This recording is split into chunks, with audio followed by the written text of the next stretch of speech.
Nous assistons dans l'est du Congo à une régression inacceptable. L'offensive en cours de la milice M23, sous sanction du Conseil de sécurité, est une guerre qui nous ramène 10 ans en arrière. Elle a des conséquences terribles pour les populations, et je pense en particulier aux centaines de milliers de personnes déplacées à qui tout manque. Et la capitale de la région, Goma, est menacée. La première urgence est humanitaire et nous y travaillons avec nos partenaires européens.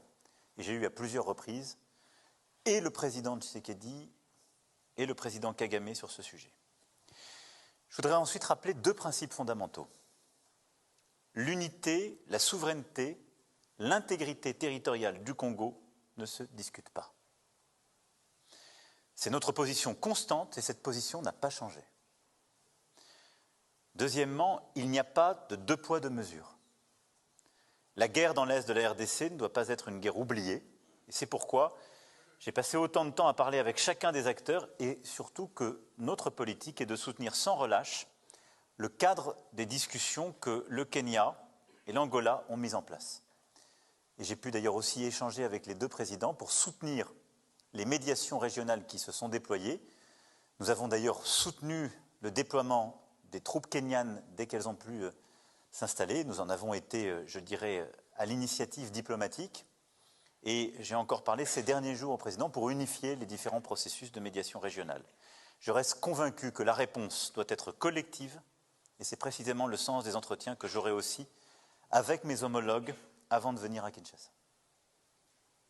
Merci pour cette rencontre à la sortie d'un échange très long avec son Excellence Monsieur le gouverneur du Nord Kivu et de son équipe.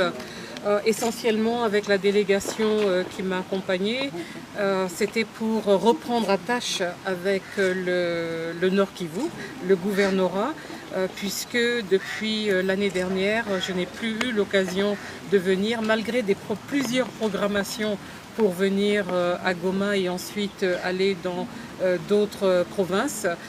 Cela n'a pas pu se matérialiser pour les raisons que vous connaissez de la continuation de la détérioration de la sécurité ici dans le Nord Kivu et particulièrement dans le Petit Nord.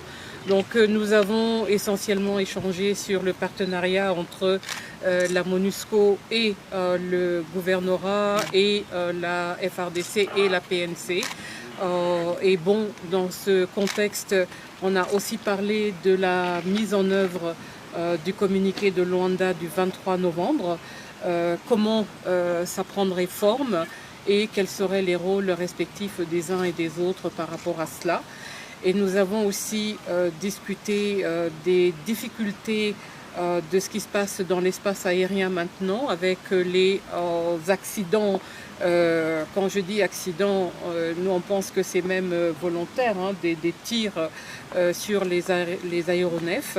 Et là, très clairement, c'est quelque chose qu'il va falloir gérer et régler parce qu'on ne peut pas avoir des routes qui sont bloquées et aussi avoir l'espace aérien qui devient une source de risque majeur pour ceux qui prennent les vols. Mais qu'à cela ne tienne, en dépit des difficultés, je pense qu'on s'est bien compris avec le gouverneur et son équipe, de part et d'autre, pour collaborer, coopérer. Nous devons nous mettre ensemble. Il y a des exemples qui m'ont été donnés de comment on se met ensemble pour planifier. Et donc, dans le contexte des semaines à venir, c'est de voir comment amplifier cela pour qu'on obtienne des résultats qui permettent d'arrêter la souffrance des populations. Ok. Et le président de la République ne pouvait pas ne pas ouvrir une fenêtre sur le Rwanda. Et là, on l'a senti dans son regard, dans les tons, dans sa prise de parole. Il a étayé clairement comment ce pays est en train de soutenir les mouvements terroristes du M23 et pour ceux qui doutent de sa parole, ils peuvent au moins faire foi au rapport des experts des Nations Unies. C'est un rapport de septembre 2022. Il y a un autre qui est actualisé de janvier 2023. Alors si on peut douter du rapport du gouvernement congolais, au moins on peut faire foi à celui des experts de Nations Unies qui ont réuni justement ces conseils de droits de l'homme. Pour mettre fin au prétexte fallacieux que de la présence des anciens rebelles rwandais, FDLR, comme si nous on était en intelligence. Oui, le Rwanda a souvent dit effectivement, lorsque le Congo était absent dans ce genre de réunions, lorsque le Rwanda prenait la parole, c'était pour dire la République démocratique du Congo utilise des FDLR. Alors là, nous allons dire les choses clairement. Les FDLR sont sortis du Rwanda en 1994. Nous sommes en 2023. À moins de me dire que ces FDLR avaient 1 an, c'était des bébés FDLR, mais sinon c'était des combattants. Quel âge devaient-ils avoir? Ce sont des immortels, en fait ces gens-là ils résistent à l'âge, on peut dire qu'ils sont là et actifs.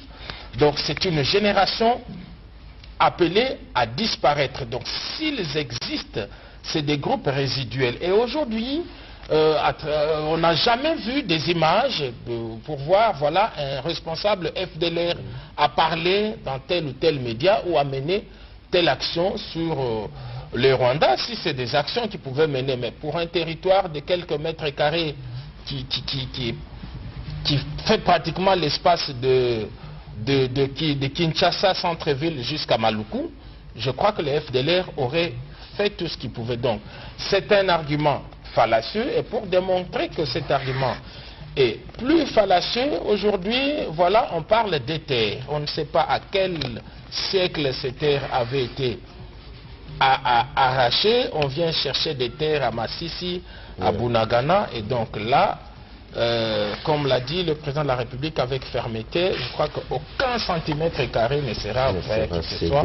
Et donc on connaît désormais ces gens, ce n'est plus la protection des populations, parce que dans ces territoires qui sont sous invasion... Même le prétexte de soutenir ou de protéger le rwandophone ne tient plus, ne tient pas. Oui, cette histoire des rwandophones, c'est une nébuleuse, parce que il y a des langues congolaises, la phonie, si on peut dire ça, ne peut pas être un objet de discrimination, parce que dans toutes nos langues, on peut faire des regroupements de langues.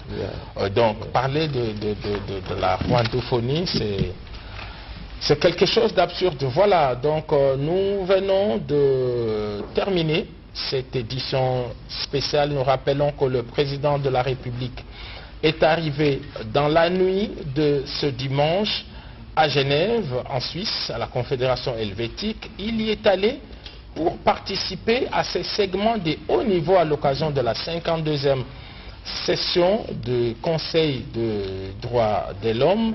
Il était préparé et programmé comme étant le tout premier chef de l'État, et c'est une première pour la RDC. Il l'a fait. Bien avant lui, vous avez suivi le secrétaire général des Nations Unies, le haut commissaire aux droits de l'homme des Nations Unies qui a parlé, vous avez suivi le patron de la diplomatie helvétique qui a parlé, et d'autres encore. Donc c'est une, on peut dire, mission accomplie pour le président de la République. Il a porté haut la voix de la République démocratique du Congo. Il a mis la communauté internationale devant ses responsabilités, et donc il reste maintenant aux Nations Unies, au monde entier, à toutes les personnes, toutes les nations prises de paix, de pouvoir prendre à bras le corps cette situation et de pouvoir y apporter des solutions, parce que on ne sait pas, au-delà des Nations Unies, quelle autre preuve on peut encore donner. Au-delà de ce que le président de la République vient de déclarer, il y a des rencontres également qu'il va effectuer maintenant. Je crois qu'il va effectuer des rencontres bilatérales et multilatérales au niveau de Genève, parce qu'au-delà de la parole qu'il a apportée, il a maintenant, voilà, il va déposer des preuves, la documentation et tout. Et donc, on peut penser que dans les jours qui suivent, il y aura des actions concrètes de la part de cette communauté internationale. Mais dans tous les cas, la République démocratique du Congo va user de son droit de souveraineté pour défendre son peuple et son territoire. et que tous ceux qui sont derrière les groupes armés n'ont qu'à bien s'éteindre.